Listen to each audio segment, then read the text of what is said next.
시청자 여러분 안녕하십니까? 이상환의 세계관 강좌 31번째 시간을 시작합니다.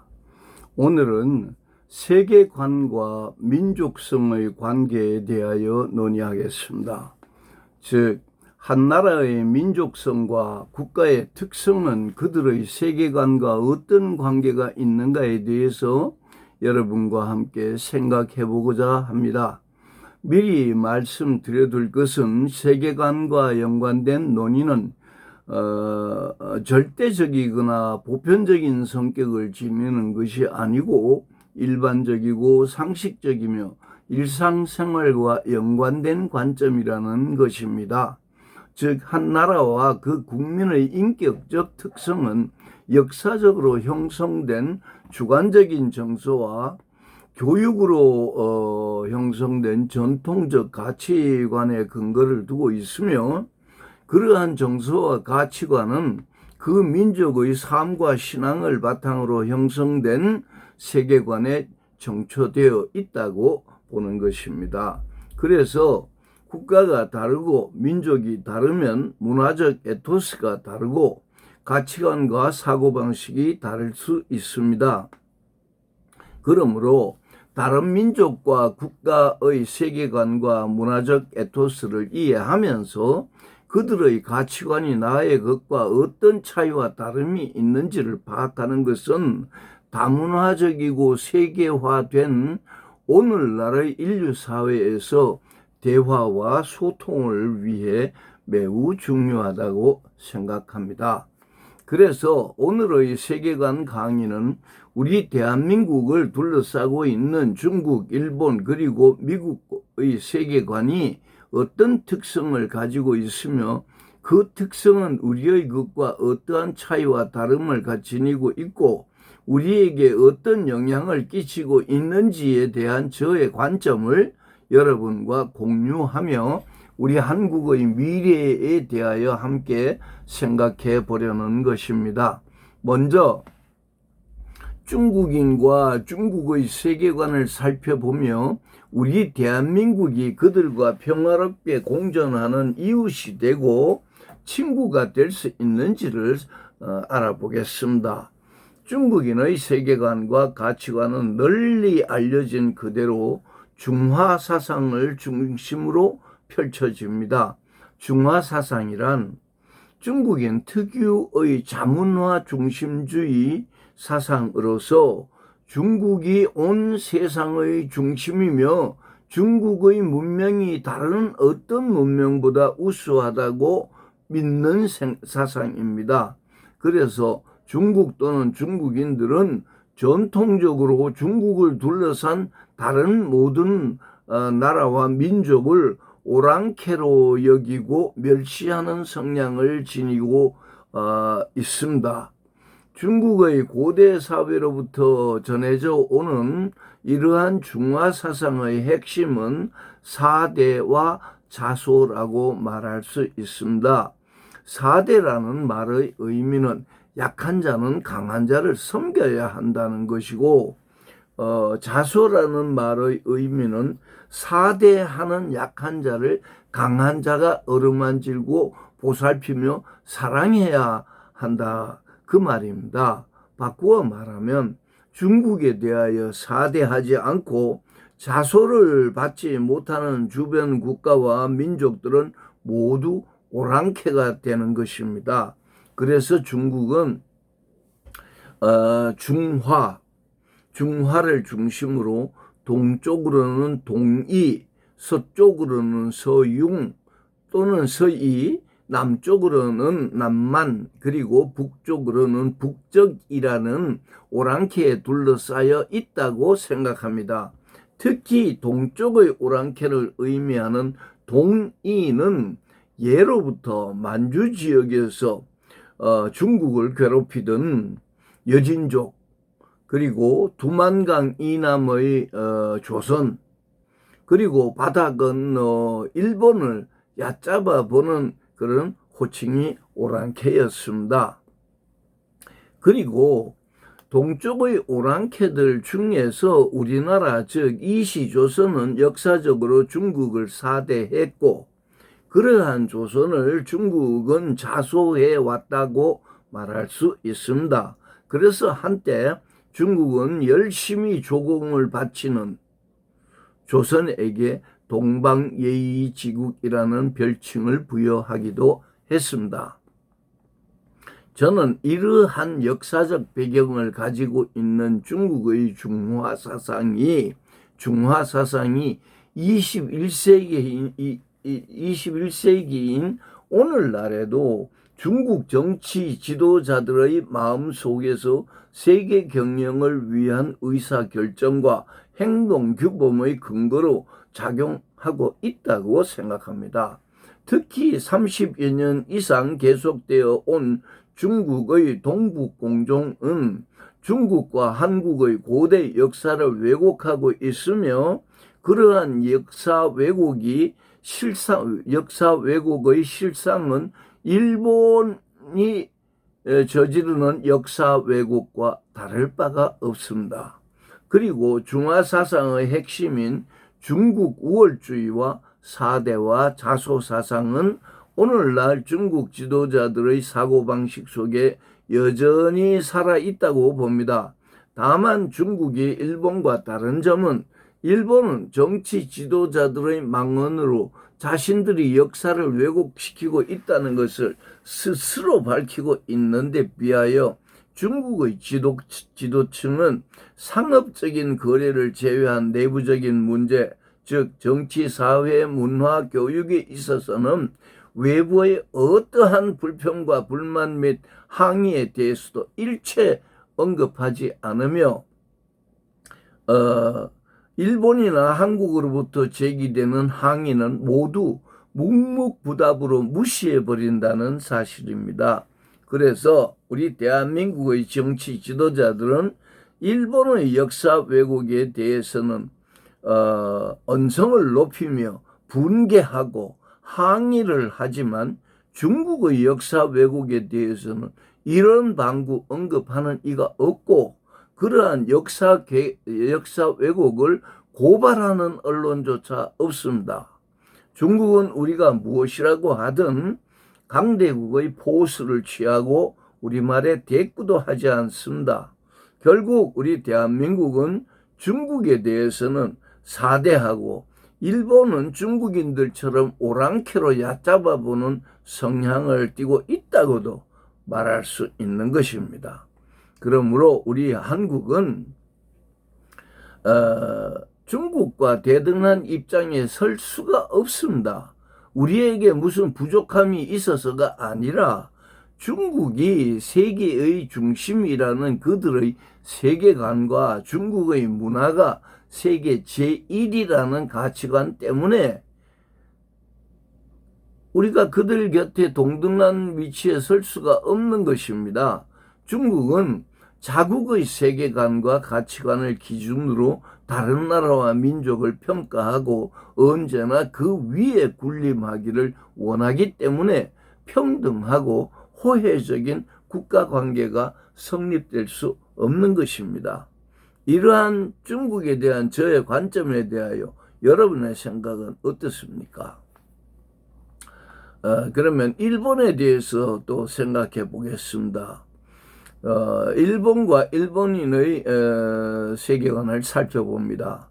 일본인들은 자기들이 태양신 아마테라스 오미카미의 후손이라는 세계관과 일본인은 세계 최고의 국민이 되도록 운명 지어져 있다라는 인생관을 가지고 있습니다.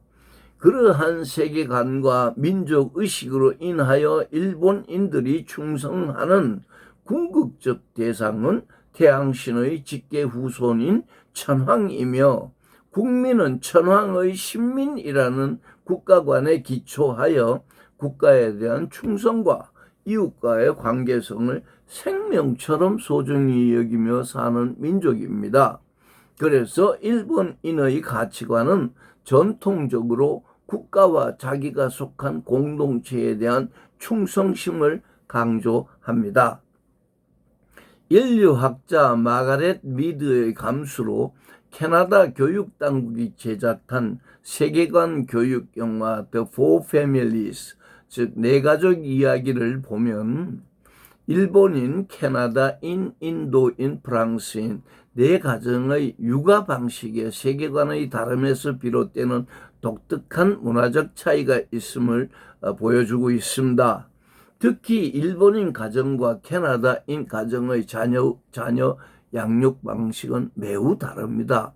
그 영화에서 일본 아기들은 할머니 품에 안겨 따뜻한 욕조에 들어가 목욕을 한 후 엄마의 가슴에 안겨서 젖을 빨고 나지막한 자장가를 들으면서 잠이 듭니다. 그러나 캐나다의 아기는 목욕할 때 일상에 쫓기는 엄마의 손에서 급하고 거칠게 씻겨지며 일찍 젖을 땐 아기는 잠잘 때 빈 젖꼭지, 공갈 꼭지를 물고 침대에 눕혀집니다. 그리고 곧 불은 꺼지고 문은 닫히며 엄마의 자장가 같은 것도 없이 어둠 속에서 홀로 잠이 듭니다. 물론 일본과 캐나다의 모든 가정에서 동일한 육아 방식이 적용되지는 않겠지만 이 짧은 교육 영화가 전달하고자 했던 메시지는 인간의 생활과 육아 방식의 차이가 민족성의 차이를 낳는다는 것이었습니다. 영화의 말미에서 인류학자 마가렛 미드는 캐나다 아이들에게 주입되는 가치들은 독립성, 개체성, 그리고 자립성이고 일본의 아이들에게는 의존성, 충성, 그리고 순종이라는 가치들이 주입된다고 해설합니다.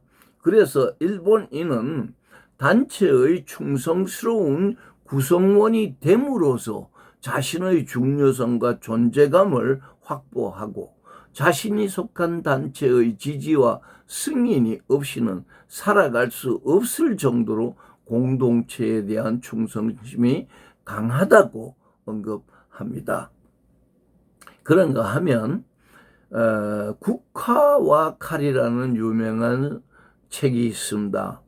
일본 문화에 관한 책인데 이 국화와 칼의 저자인 인류학자 루스 베네딕티는 일본인의 특성을 공격적이면서 수동적이고 무례하면서도 공손하고 충성스러우면서 간악하고 용감하면서 비겁하고 경직되어 있으면서도 적응력이 매우 뛰어난 민족이라고 평가했습니다. 그래서 일본인들의 문화에서 은혜, 의리, 충효라는 가치가 존중을 받게 되고 소중하게 여겨져 온 것은 칼 또는 힘이 지배하는 사회 시스템에서 생명의 보존과 삶의 필요를 얻기 위해 갖출 수밖에 없는 덕목이었고 절대적인 행동 규범이었다는 것입니다.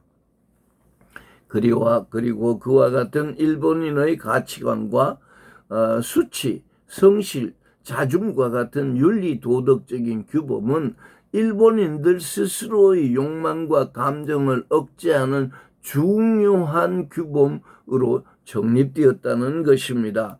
이러한 일본인들의 세계관과 가치관 및 윤리 도덕적인 규범들은 전통적으로 강한 자에게는 비굴해지고 약한 자에게는 악랄해지는 일본의 성격을 형성시켰다고 저는 생각합니다. 그리고 이와 같은 일본과 일본인의 에토스는 일본을 제외한 모든 다른 나라들을 멸시하고 천대하는 기제로 작용해 왔다고 저는 봅니다. 일본인들은 한국인과 중국인 등을 2등 국민으로 생각하며 자기들이 지배하고 가르쳐야 할 국민으로 여기고 있습니다. 세계관의 관점에서 생각할 때 이러한 일본인들의 근성은 바뀌지 않을 것입니다. 즉 태양신의 후손으로서 세계 제1국민이라는 세계관과 인생관 그리고 가치관으로 형성된 일본인들의 한국인들에 대한 혐한 의식은, 한국인들은 미워하는 의식은 결코 변하지 않을 것입니다. 따라서 일본인은 우리 한국인을 결코 그들과 동등한 국민으로 보지 않을 것이며 언제나 자기들보다 열등한 2등 국민으로 대할 것입니다. 지금 일본은 헌법을 개정하여 또다시 군사력을 증강시키며 제국주의 대국으로 일어서려고 합니다. 그리고 일본은 독도, 교과서, 위안부, 그리고 신사참배라는 정치적 이슈를 필요할 때마다 꺼내어 한국을 자극하며 자국 또는 자기의 정치적 입지를 유리하게 만들고 있습니다. 그래서 오늘날의 한국인들은 일본으로부터 받은 역사적 상처로 인하여 감정의 앙금이 흘러간 세월만큼이나 두껍게 굳어져 가고 있고, 패전국가에서 일어난 일본과 일본인들은 한국을 싫어하고 미워한다는 혐한 의식만 키우며 우월한 경제력과 기술력을 무기로 한국을 지금 괴롭히고 있습니다. 특히 일본인의 혼내, 즉 본심을 알아보지 못하는 한국인들은 일본인들의 겉모습인 다테마에를 믿고 언제나 그들이 원하는 대로 반응하며 그들의 정치적 목적을 성취시켜주고 있다고 생각합니다. 일본인의 다테마에는 예의 바르고 정직하고 매우 상냥하지만 그들의 감춰진 속내, 즉 혼내는 우리를 2등 국민으로 취급하며 언제나 우리에 대하여 절대적인 우월감을 가지고 있다고 저는 생각합니다. 사실 한국인들은 아무리 시간이 흘러도 일본인의 혼내, 즉 내면에 감추어진 속마음과 다테마의 겉으로 드러내는 거짓된 마음을 분간할 수는 없을 것이라고 생각합니다. 그러므로 일본인과의 대화는 오직 그들의 세계관과 가치관에 기초하여 원론적으로 판단하는 것이 옳고, 그래야만 일본과의 대화와 소통에서 실수가 적을 것이라고 저는 보고 있습니다. 이런 맥락에서 저는 일본을 가장 가까운 나라이면서도 가까이 할 수가 없는 나라, 그리고 너무나 가깝게 있어서 멀리 할 수도 없는 나라라는 생각을 가집니다. 그러나 한국과 일본의 반목과 충돌은 양쪽 국가와 민족의 미래를 위해 조속히 정리되어야 한다고 생각합니다. 또한 두 나라는 동지적인 나라가 되어야 양쪽 국가와 국민 모두가 지속 가능한 번영과 평화를 누릴 수 있을 것이라고 저는 생각하고 있습니다. 여러분의 생각은 또 어떻습니까? 이제 미국에 대해서 생각해 보겠습니다. 미국과 미국인의 세계관적 특성에 대한 평가는 매우 다양하고 복잡할 거로 생각할 수 있지만 의외로 매우 간단합니다. 그것은 세계의 모든 민족과 문화와 종교가 함께 존재하는 다원주의 국가인 미국을 하나의 기독교 국가로 보는 것입니다. 여기에는 두 가지 관점이 있습니다.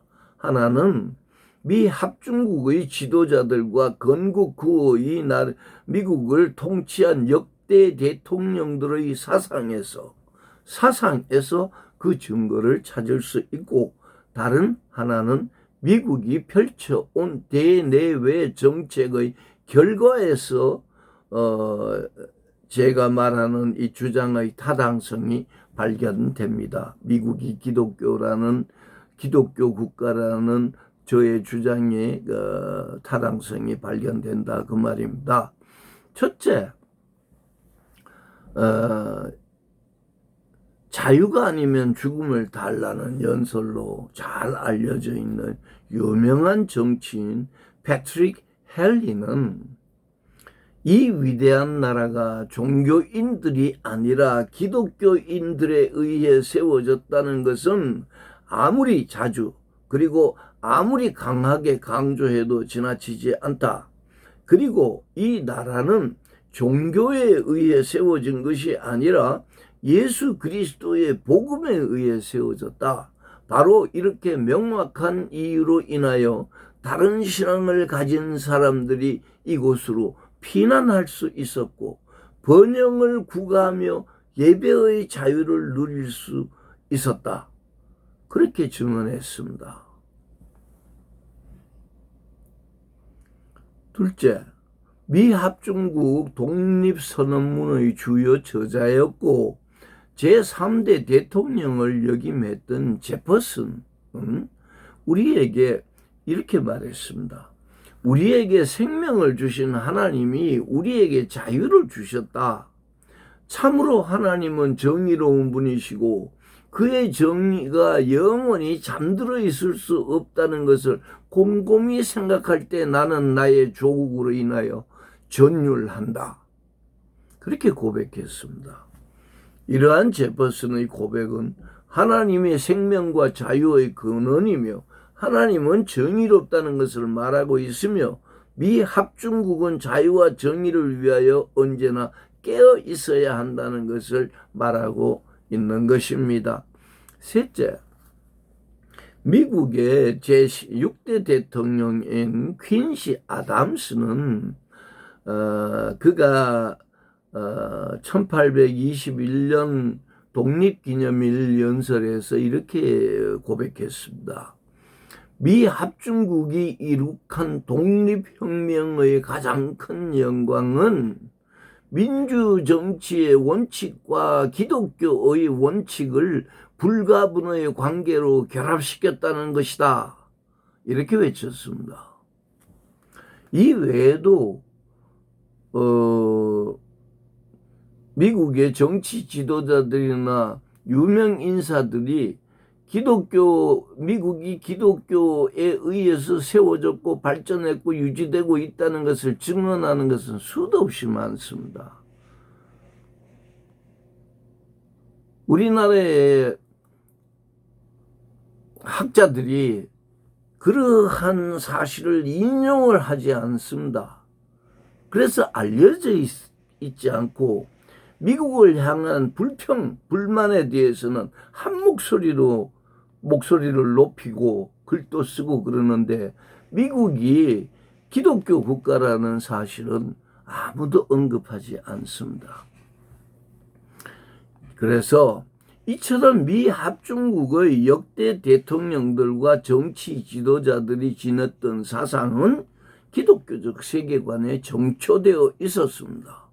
그리고 패트릭 헨리의 말처럼 미 합중국의 건국은 어떤 종교들에 의해서가 아니라 분명히 기독교라는 특정 종교에 의해서 건국되었다는 것입니다. 그래서 미국에서는 기독교인들이 아닌 다른 종교인들도 예배의 자유를 누리고 또한 많은 이민자들이 아메리칸 드림을 꿈꾸며 미국으로 이주해서 물질적 번영의 기회를 구가했었다는 점도 역사적인 사실 아닙니까? 그러므로 외견상 미국은 다양한 종교와 문화가 어우러져 다원적인 문화를 형성하고 있지만 그럼에도 불구하고 미국을 기독교 국가라고 말할 수 있는 것은 미국의 모든 대통령을 비롯한 산부 요인들이 건국 이래 지금까지 성경책에 손을 얹고 취임 선서를 하고 있다는 사실로도 증명이 되는 것입니다. 또 하나의 관점, 즉 미국을 기독교 국가로 보게 하는 또 다른 관점은 미국의 근대사가 보여준 대외 정책에서 미국은 징벌적 정의와 회복적 정의를 함께 실천했다는 점에서 그렇습니다. 즉 제가 아는 한 미국의 대외 정책은 철저히 자국의 이익과 인도주의적 원칙을 지킨다는 측면에서 기독교적인 국가로 보게 되는 것입니다. 그 증거로서 미국은 미국을 상대로 한 전쟁에서 패전한 국가의 재건을 위해 정치적 경제적 도움을 주었고, 빈곤과 식량의 결핍을 해소시키기 위해서 원조를 해왔다는 사실이 그렇습니다. 즉, 두 차례나 세계대전을 일으켜서 문명사회를 파괴했던 일본과 독일이 오늘날 미국 다음으로 강대하고 부유한 나라로 회복되었습니다. 그리고 6.25 한국전쟁에서 미국의 적이었던 중국이 미국과의 교역으로 세계 2위의 경제대국으로 발전했습니다. 이러한 역사적인 사실들이 미국은 대외 정책에 있어서 징벌적 정의만 추구하는 국가가 아니라 회복적 정의를 함께 추구하는 기독교적 국가라는 평가를 하게 만드는 것입니다.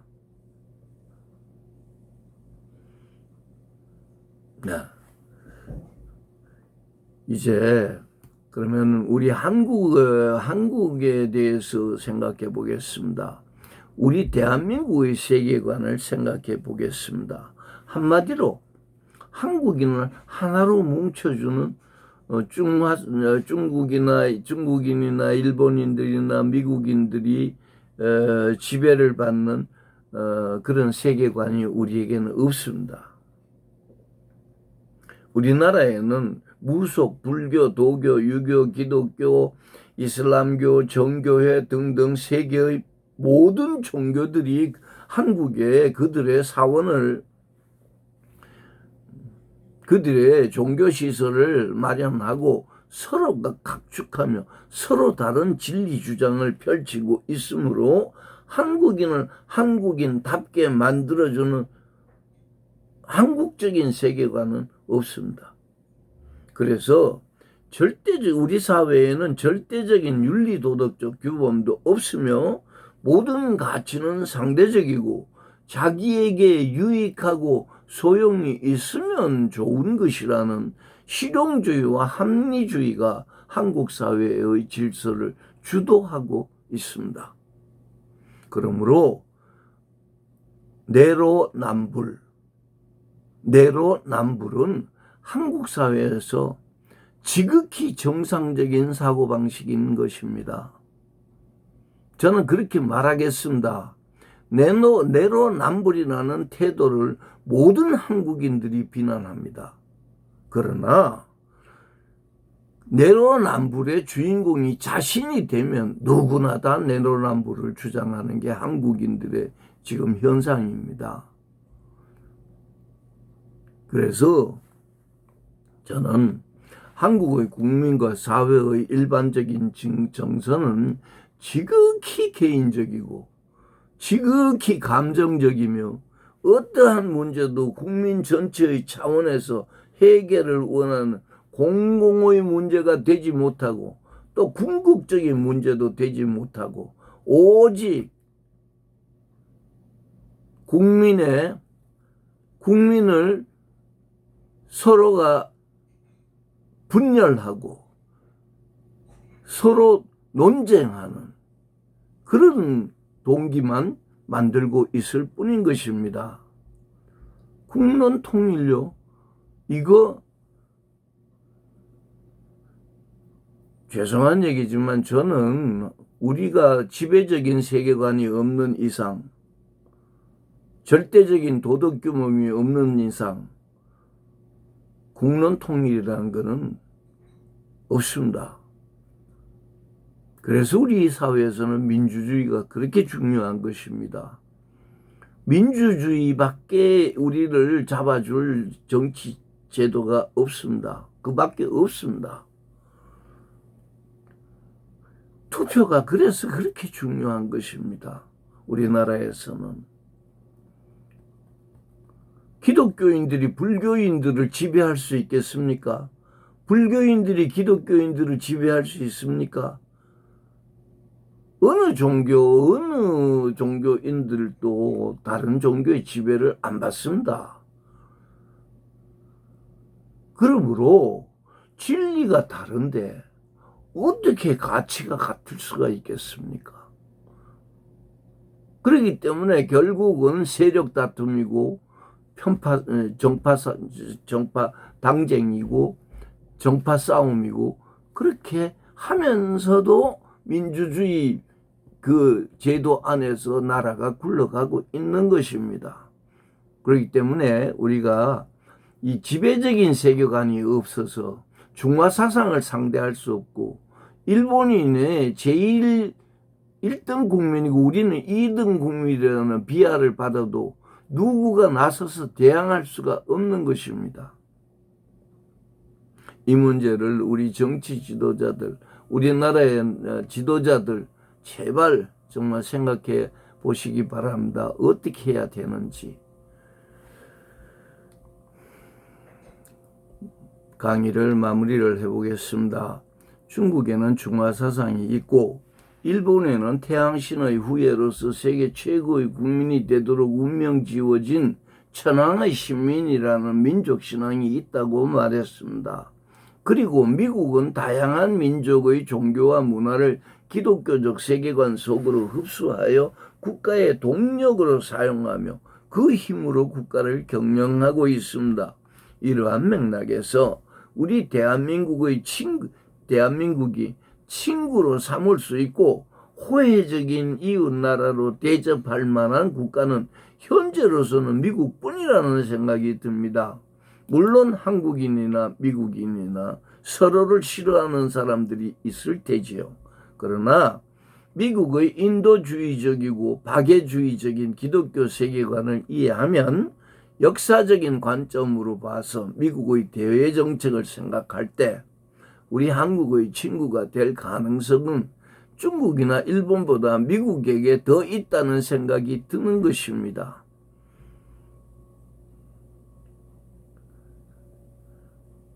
여러분의 생각은 어떻습니까? 오늘의 강의는 여기서 마치겠습니다. 시청해 주셔서 대단히 감사합니다. 안녕히 계십시오.